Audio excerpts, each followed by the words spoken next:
Hi hello everyone. எக்கனாமிக்ஸ்ல இன்னைக்கு நம்ம பார்க்க போற topic application of science and technology in agriculture. இது part 2 video. Already part 1 video upload பண்ணியிருக்கோம். அதை பார்த்துட்டு இதை பார்த்தீங்கன்னா தான் உங்களுக்கு ஒரு கண்டினியூஷன் கிடைக்கும். இப்போ வாங்க நம்ம கிளாஸ்க்குள்ள டைரக்டா போயிடலாம். பார்ட் 1 வீடியோல நம்ம கம்ப்ளீட்டா கிரீன் ரெவல்யூஷன் பத்தி தான் பார்த்தோம்.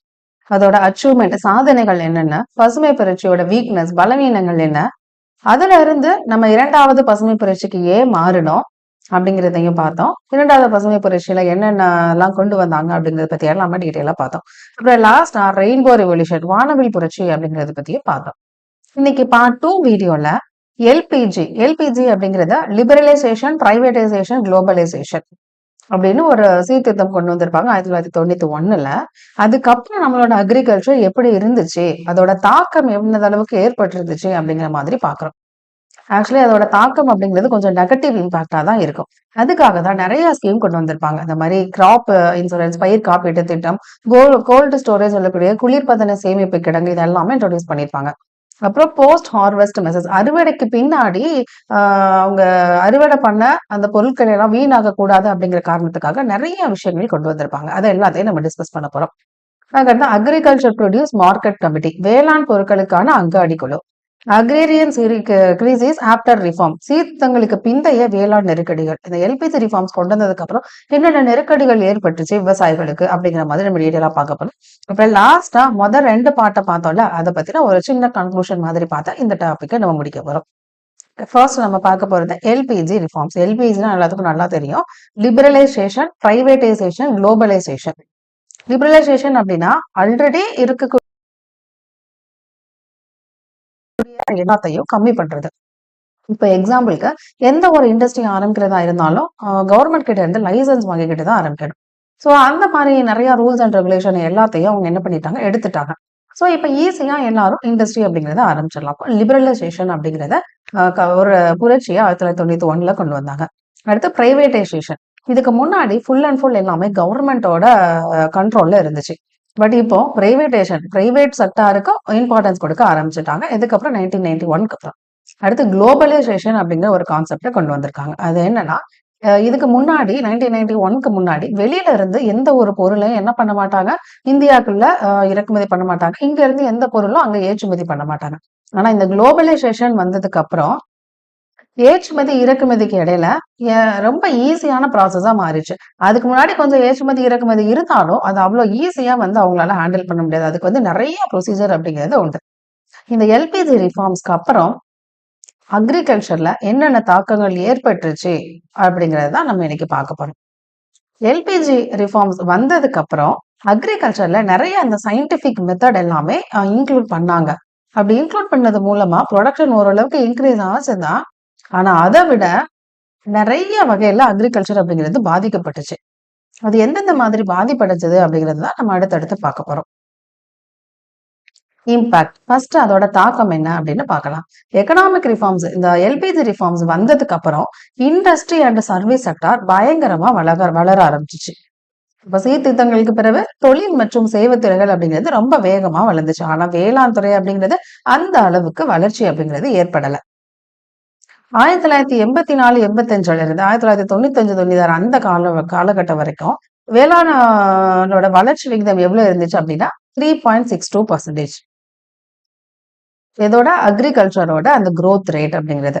அதே இது 1995, 96 அந்த காலகட்டத்தில இருந்து 2004, 2005 அந்த வருஷத்தை எடுத்துக்கிட்டோம் அப்படின்னா எவ்வளவு வளர்ச்சி தான் இருந்தது, 1.97% தான் இருந்துச்சு. அப்ப எவ்வளவு தூரம் கம்மி ஆயிருச்சு. அது மட்டும் இல்லாம நிறைய ஃபார்மர்ஸ் என்ன பண்றாங்க அப்படின்னா ஃபுட் கிராப்ஸ்ல இருந்து கேஷ் கிராப்க்கு மாறுறாங்க. அதாவது வருமான பயிர்கள், உணவு பயிர்கள்ல இருந்து வருமான பயிர்களை நோக்கி அவங்க மாறிட்டு இருக்காங்க. நிறைய விவசாய குடும்பங்கள் வறுமைக்கு தள்ளப்பட்டன. நிறைய விவசாயிகள் என்ன பண்றாங்க, தற்கொலைக்கு போற அளவுக்கு கூட அவங்களுக்கு வறுமைக்கு தள்ளப்பட்ட அந்த நிலைமைக்கு நிறைய விவசாயிகள் போயிட்டாங்க. இதுக்கப்புறம் இந்த எல்பிஜி ரிஃபார்ம்ஸ் வந்ததுக்கு அப்புறம் இதுல இருந்து மக்கள் எல்லாம் விடுவிக்கணும். அதுக்காக தான் நிறைய திட்டத்தை யார் கொண்டு வந்திருக்கா, கவர்மெண்ட் கொண்டு வந்திருக்காங்க. அப்படி கொண்டு வந்த ஒரு திட்டம் தான் என்ன அப்படின்னா இந்த பயிர் காப்பீட்டு திட்டம். பிரதான் மந்திரி ஃபசல் பீமா யோஜனா அப்படின்னு கொண்டு வந்தாங்க. எந்த வருஷம் அப்படின்னா February 18, 2016. இப்போ இந்த ஒரு கிராப்புக்கு அதாவது நமக்கே வந்து இன்சூரன்ஸ் அப்படின்னு சொல்லிட்டு மெடிக்கல் இன்சூரன்ஸ் எடுப்போம், இல்ல பைக் இன்சூரன்ஸ் எல்லாம் எடுப்போம். அதுக்கான அமௌண்ட் அப்படிங்கிறது மாசம் மாசம் நம்ம பே பண்ணணும். ஏதாவது ஒரு எமர்ஜென்சி டைம்ல மொத்த அமௌண்ட் அவங்க நமக்கு பே பண்ணுவாங்க. இதுதானே ப்ராசஸ் இன்சூரன்ஸ்க்கு. அதே மாதிரி இப்போ பயிருக்கு காப்பீடு திட்டம் போட்டோம் அப்படின்னா மாசம் மாசம் ஒரு அமௌண்ட் கட்டணும்ல. இது ஃபுல் அமௌண்ட் இவங்க கட்ட தேவையில்ல. இது கரீஃப் கிராப்பா இருந்தா 2% மட்டும் கட்டினா போதும். ரபி கிராப்ஸ்க்கு 1.5% கட்டினா போதும். கமர்ஷியல் அண்ட் ஹார்டிகல்ச்சர் கிராப்பா இருந்தா 5% கட்டினா போதும். இது எல்லா இன்சூரன்ஸ் அமௌண்ட்டையும் கவர்மெண்டே பே பண்ணிடுவாங்க. அதுக்கப்புறம் ஃபியூச்சர்ல அந்த கிராப்புக்கு ஏதாவது ஒரு பாதிப்பு ஏற்பட்டுச்சு, அது நோயாலேயோ இல்லைன்னா மழையினாலேயோ அந்த கிராப்புக்கு ஏதாவது பாதிப்பு ஏற்பட்டுருச்சு அப்படின்னா அதுக்கான இழப்பீடு தொகையும் கவர்மெண்ட் கொடுத்துருவாங்க. எதுக்காக இந்த மாதிரி கொண்டு வந்திருக்காங்க? ஏன்னா எல்பிஜி ரிஃபார்ம்ஸ் வந்ததுக்கு அப்புறம் விவசாயிகளோட நிலைமை ரொம்ப மோசமான நிலைமைக்கு தள்ளப்பட்டதுனால அதுல இருந்து அவங்களை மீட்டெடுக்கணும் அப்படிங்கிறதுக்காக இந்த மாதிரி திட்டத்தை எல்லாமே கவர்மெண்ட் சைட்ல இருந்து கொண்டு வந்திருக்காங்க. அடுத்து அவங்க கொண்டு வந்த இன்னொரு திட்டம் என்ன அப்படின்னா கோல்டு ஸ்டோரேஜ், குளிர்பதன சேமிப்பு கிடங்கு. நிறைய விவசாயிகள் நம்ம ஃப்ரூட்ஸ் வெஜிடபிள்ஸ் அந்த மாதிரி எல்லாம் இருக்குல்ல, அது எல்லாமே கொஞ்சம் நாளைக்கு தான் அவங்களால சேவ் பண்ணி வைக்க முடியும். அதுக்கப்புறம் எல்லாமே கெட்டு போயிரும்ல. அப்போ அவங்களுக்கு பெருசா அதுல லாபம் அப்படிங்கிறது எதுவுமே இருக்காது. அதுக்காக கொண்டு வரப்பட்ட அந்த திட்டம் தான் கோல்டு ஸ்டோரேஜ், குளிர்பதன சேமிப்பு கிடங்கு அப்படிங்கிறது. ஃபார்மர்ஸ் அறுவடை பண்றதுல 25ல இருந்து 30% வந்து என்ன பண்ணிருந்தோம் அப்படியே வேஸ்ட் ஆயிடுது அந்த ப்ராடக்ட். ஃப்ரூட்ஸ் அண்ட் வெஜிடபிள்ஸ், பழங்கள் காய்கறிகளை பொறுத்த வரைக்கும் கன்சியூமர் கிட்ட ரீச் ஆகுறதுக்குள்ள அதோட தரம் குவாலிட்டி அப்படிங்கிறது ரொம்பவே கம்மியாயிருது. அதுக்காக கொண்டு வரப்பட்டதா இந்த கோல்டு ஸ்டோரேஜ் திட்டம். இதுக்கு ஒரு ஆக்ட் மூலமா கொண்டு வந்திருப்பாங்க. அதாவது எசென்ஷியல் கமாடிட்டிஸ் ஆக்ட் 1955 அதுக்கு கீழே கோல்ட் ஸ்டோரேஜ் ஆர்டர் 1964 அப்படின்னு கவர்மெண்ட் சைட்ல இருந்து இன்ட்ரடியூஸ் பண்ணிருப்பாங்க. இதுல என்ன பண்ணுவாங்க அப்படின்னா அது வந்து நம்ம இந்த கோல்டு ஸ்டோரேஜ் யூனிட் அங்கங்க வச்சிருப்பாங்க. அதுல நம்ம கொண்டு போய் கொடுத்துட்டோம் அப்படின்னா அந்த காய்கறியை அவங்க ஸ்டோர் பண்ணி வச்சுப்பாங்க. காய்கறியோ வெஜிடபிள்ஸோ ஏதோ ஒரு ஃபுட் கிரெயின்ஸோ அதை வந்து ஸ்டோர் பண்ணி வச்சுட்டு எப்போ மக்கள்கிட்ட கொண்டு போய் சேர்க்கணுமோ அவங்க கரெக்டா போய் சேர்ப்பாங்க. அதே மாதிரி வெளிநாட்டுக்கு எக்ஸ்போர்ட் பண்ணனாலும் பண்ணுவாங்க. ஏன்னா அது அப்படியே ஃப்ரெஷ்ஷா நம்ம கோல்டு ஸ்டோரேஜ் யூனிட்ல வைக்கிறதுனால ஃப்ரெஷ்ஷாவும் இருக்கும், அதோட குவாலிட்டியும் அப்படியே மெயின்டைன் ஆகும். அதுக்காக கொண்டு வரப்பட்ட திட்டம் தான் இந்த திட்டம். ஆனா இதுல என்ன பிரச்சனை அப்படின்னா இந்த கோல்டு ஸ்டோரேஜ் யூனிட் அப்படிங்கிறது ரொம்பவே லிமிட்டடா தான் இருக்கும். இப்ப நம்மளோட டிஸ்ட்ரிக்டே எடுத்துக்கிட்டோம் அப்படின்னா எவ்வளவு கோல்டு ஸ்டோரேஜ் யூனிட் இருக்கு அப்படிங்கிறது நீங்களே சர்ச் பண்ணி பாருங்க. இப்ப என்னோட டிஸ்ட்ரிக்ட்ல ஒரு 4 என்னமோ தான் இருக்கு. அப்போ மொத்த டிஸ்ட்ரிக்ட்லயே வெறும் 4 தான் இருக்கு அப்படின்னா ஆனா ஒவ்வொரு விவசாயிகளையும் ப்ரொடியூஸ் பண்றதை எவ்வளவு விளைச்சல் ஏற்படுது அப்படின்னு மொத்தமா நம்ம கால்குலேட் பண்ணோம் அப்படின்னா அவ்வளோத்தையும் ஸ்டோர் பண்ற அளவுக்கு அந்த யூனிட் அப்படிங்கிறது கிடையாது. ரொம்ப லிமிட்டடான கோல்டு ஸ்டோரேஜ் யூனிட் இருக்கிறதுனால இன்னுமே நிறைய வேஸ்ட் ஆகிட்டு தான் இருக்கு. அப்ப இந்த ஆக்ட் கொண்டு வந்தாலும் அது பெருசா அந்த அளவுக்கு இம்ப்ளிமெண்ட் ஆகல. நெக்ஸ்ட் போஸ்ட் ஹார்வெஸ்ட் மெசர்ஸ், அறுவடைக்கு பின் எடுக்கப்படும் நடவடிக்கைகள். 2012 to 13 அந்த வருஷத்துல ICAR ஒரு கணக்கு எடுத்திருக்காங்க. ICAR அப்படிங்கிறது Indian council for agriculture research. என்ன கணக்கு எடுத்திருக்காங்க அப்படின்னா இந்த மாதிரி அறுவடை டைம்லயும் அறுவடைக்கு அப்புறமும் எவ்வளவு அக்ரிகல்ச்சர் மூலமா தயாரிக்கக்கூடிய பொருள் வேஸ்ட் ஆகுது அப்படிங்கிற மாதிரி ஒரு கணக்கு எடுத்திருக்காங்க. எவ்வளவு வேஸ்ட் ஆகுது அப்படின்னா 92,651 கோடி வேஸ்ட் ஆகுதான். ஸோ இந்த வேஸ்டேஜை குறைக்கணும் அப்படிங்கிறதுக்காக ministry of food processing industries, உணவு செயலாக்க தொழில்கள் அமைச்சகம் ஒரு சில ஸ்கீம்ஸ் எல்லாம் கொண்டு வந்திருக்காங்க. அது என்னென்ன ஸ்கீம்ஸ் அப்படிங்கிறத பார்க்கலாம். அதுக்கு முன்னாடி நம்ம ஸ்கூல் புக்ல ஒரு டேபிள் மாதிரி கொடுத்துருப்பாங்க, எவ்வளவு வந்து வேஸ்ட் ஆகுது அப்படின்னு சொல்லிட்டு ஒவ்வொரு பயிர்களும் எந்த அளவுக்கு வேஸ்டேஜ் ஆகுது அப்படிங்கிற மாதிரி கொடுத்துருக்காங்க. இப்போ ஃபர்ஸ்ட் தானியங்கள் அப்படிங்கிறது 5ல இருந்து 6%, பருப்பு வகைகள் 6ல இருந்து 8%. இதுல பாத்தீங்க அப்படின்னா அதிகமா எது வேஸ்ட் ஆகுது அப்படின்னா பழங்கள் மற்றும் காய்கறிகள் தான் 5ல இருந்து 16% வேஸ்ட் ஆகுது. இருக்கிறதுல கம்மி வேஸ்டேஜ் எது அப்படின்னா பால் வந்து 1% தான் வேஸ்ட் ஆகுது. அதே மாதிரி இறைச்சி, மீன் வளம் அப்படிங்கிறது எல்லாமே வந்து வேஸ்ட் ஆகுது. எவ்வளவு ஃபிஷரிஸ்ங்கிறது கிட்டத்தட்ட 10%, மரைன்ல இருந்து கிடைக்கக்கூடாது, லேண்ட்ல இருந்து கிடைக்கக்கூடாது ஒரு 5%, மீட் இறைச்சி 3%, பவுல்ட்ரி கோழி அப்படிங்கிறது ஒரு 7% வேஸ்ட் ஆகுது. அப்போ இதை எல்லாத்தையும் என்ன பண்ணணும், இந்த வேஸ்டேஜை குறைக்கணும் அப்படிங்கிறதுக்காக என்னென்ன ஸ்கீம்ஸ் கொண்டு வந்திருக்காங்க அப்படின்னு அடுத்து பார்க்கலாம். ஃபர்ஸ்ட் அவங்க கொண்டு வந்தது மெகா ஃபுட் பார்க்ஸ், அதாவது மெகா உணவு பூங்காக்கள் அப்படிங்கிறது அந்த இந்த இடத்துல நம்ம ஃபுட்டை கொண்டு போய் கொடுத்துட்டோம், அதாவது fruits and vegetables food grains என்ன தயாரிக்கிறோமோ அதை கொண்டு போய் அவங்க கிட்ட கொடுத்துட்டோம் அப்படின்னா அங்கேயே அந்த கோல்டு ஸ்டோரேஜ் யூனிட் இருக்கும். அதுல அவங்க பேக்கேஜ் பண்றது, அதை எக்ஸ்போர்ட் பண்றது எல்லாத்தையும் அவங்க பார்த்துப்பாங்க. ஸோ அதுக்காக கொண்டு வரப்பட்ட திட்டம் தான் மெகா ஃபுட் பார்க்ஸ் அப்படிங்கிறது. அடுத்து integrated cold chain. Integrated cold chain அப்படிங்கிறது அந்த கோல்டு ஸ்டோரேஜ் யூனிட் அப்படின்னு பார்த்தாலும் அதே தான் இங்கேயும். நம்ம ஃப்ரூட்ஸ், வெஜிடபிள்ஸ் அதை எல்லாத்தையும் கொண்டு போய் கொடுத்தோம் அப்படின்னா இறைச்சியுமே சேமிச்சு வைக்கிறதுக்குன்னு சொல்லி கோல்டு ஸ்டோரேஜ் யூனிட் எல்லாமே இருக்கு. ஸோ அங்கே கொண்டு போய் கொடுத்தோம் அப்படின்னா நல்லா மெயின்டைன் கோல்டா மெயின்டைன் பண்ணி எந்தவித குவாலிட்டியும் அதுல குறைவில்லாம அவங்க வச்சுப்பாங்க. அடுத்து value addition and preservation infrastructure. Value addition அப்படிங்கிறது இப்ப நம்ம ஃப்ரூட்ஸ் அண்ட் வெஜிடபிள்ஸா கொண்டு போய் கொடுக்கறத அதுக்கு ஒரு வேல்யூ ஆட் பண்ணி வேறு ஒரு பொருளா மாத்துறது. இப்ப எக்ஸாம்பிளுக்கு நம்ம ஃப்ரூட்ஸை என்ன பண்ணலாம், ஜாமா மாத்தலாம். அப்போ அந்த ஃப்ரூட்ஸை ஜாமா மாத்திட்டாங்க அப்படின்னா அதோட லைஃப் அப்படிங்கிறது இன்னும் ரொம்ப நாளைக்கு இருக்கும். கோதுமை கொண்டு போய் நம்ம மாவாக்கி அதை பிரெட் ஆக்கிட்டோம் அப்படின்னாலும் அதையும் அதுக்கு ஒரு வேல்யூ நம்ம மதிப்பை கூட்டுறோம். அப்படி அப்படி அப்படிப்பட்ட இடத்துல கொண்டு போய் நம்ம கிரெயின்ஸை கொடுத்தாலும் வேற ஒரு பொருளா மாத்தி சந்தையில வித்துருவாங்க. ஸோ இது ஒரு பெஸ்டான ஐடியா.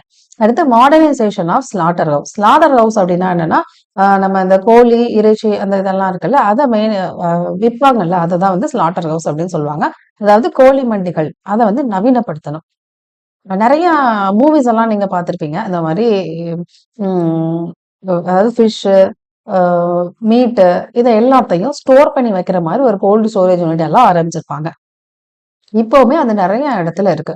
அதை அப்படியே என்ன பண்ணுவாங்க, ஃப்ரெஷ்ஷா வச்சு வெளிநாட்டுக்கு எக்ஸ்போர்ட் பண்றதும் இல்லைன்னா வேற ஸ்டேட்டுக்கு எக்ஸ்போர்ட் பண்றதும் அந்த மாதிரி எல்லாம் பண்ணுவாங்க.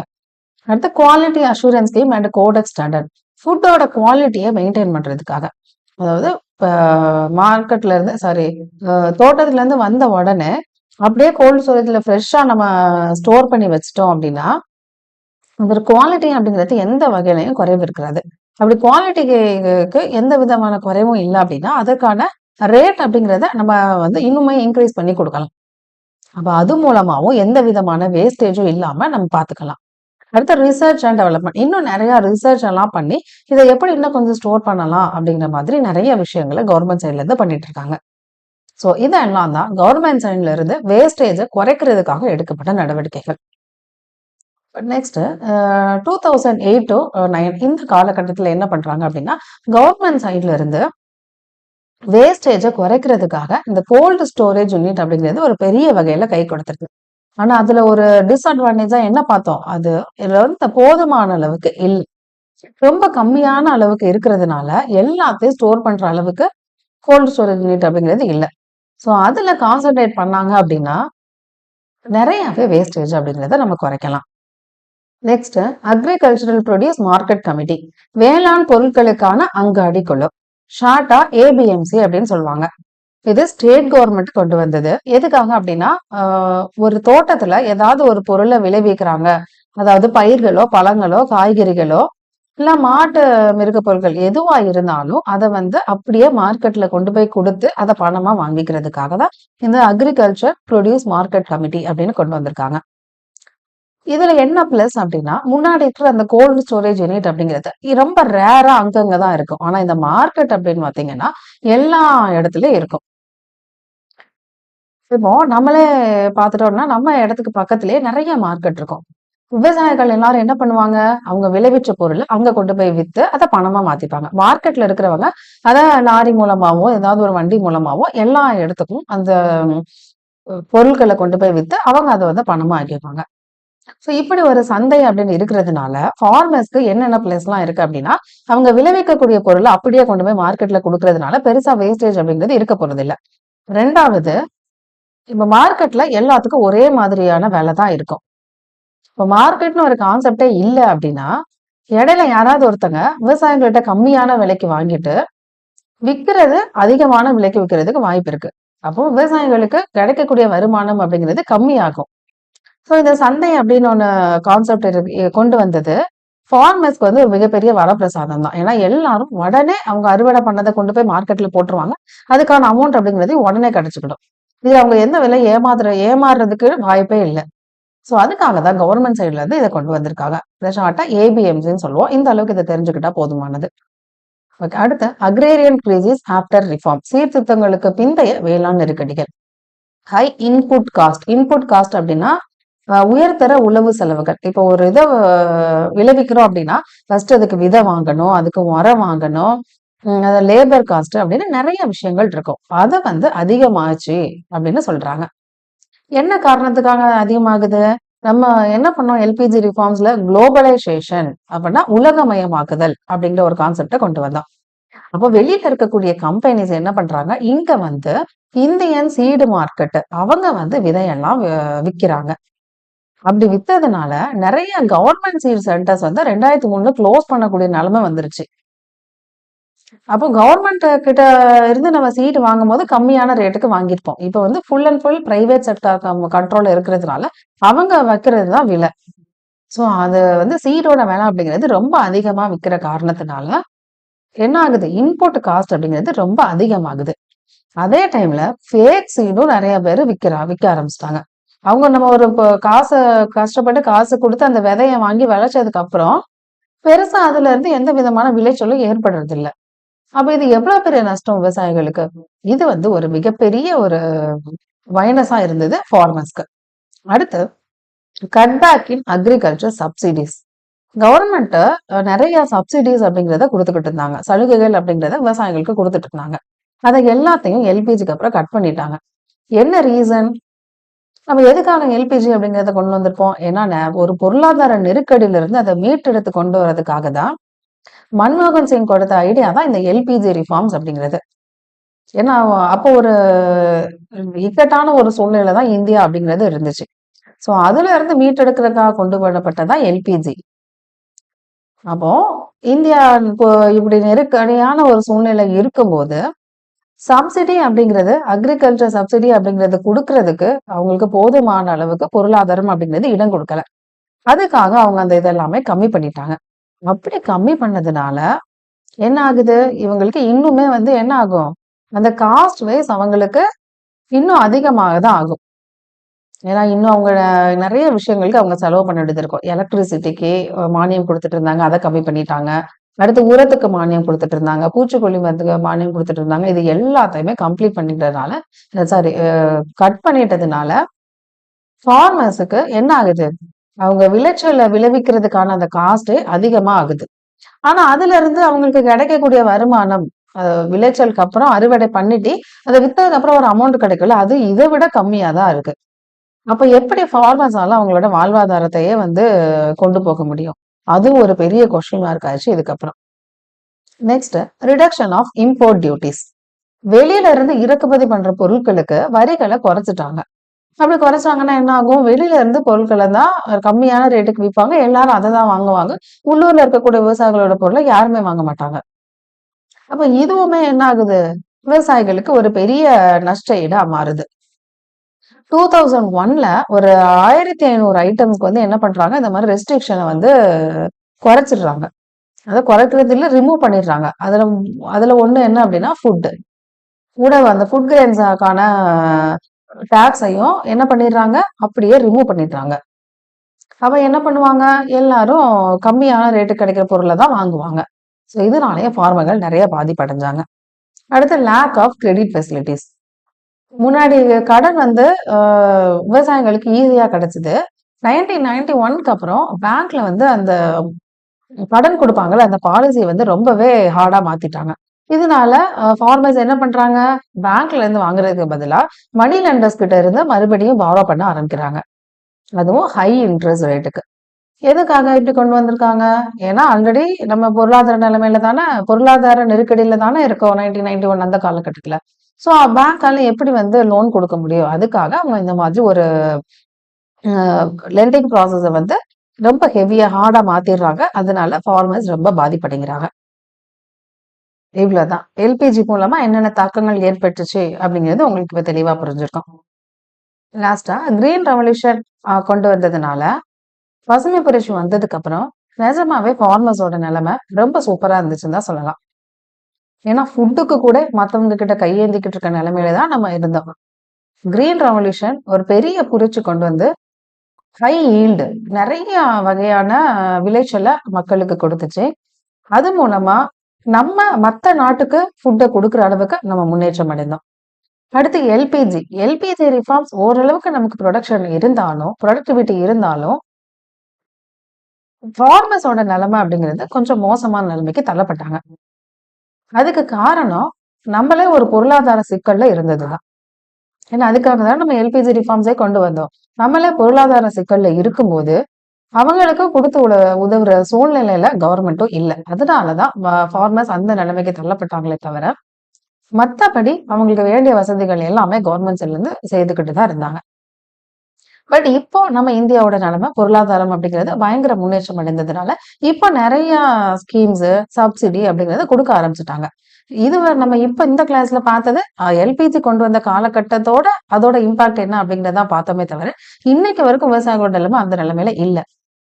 இப்போ ஃபார்மர்ஸோட நிலைமைகள் அப்படிங்கிறது நிறைய பேர் எப்படி மாறுறாங்க? விவசாய துறையில இருந்து வேற துறைக்கு மூவ் ஆயிட்டு இருக்காங்க. அதே மாதிரி கவர்மெண்ட் சைட்ல இருந்து ஃபார்மர்ஸ்க்கு நிறைய சப்சிடி, ஃபெர்டிலைஸ்க்கான சப்சிடி, எலக்ட்ரிசிட்டிக்கான சப்சிடி அப்படிங்கிறது நிறைய கொடுத்துக்கிட்டு தான் இருக்காங்க. ஓகே. இவ்வளவுதான் நம்ம இந்த கிளாஸ் இதோட முடிஞ்சிருச்சு.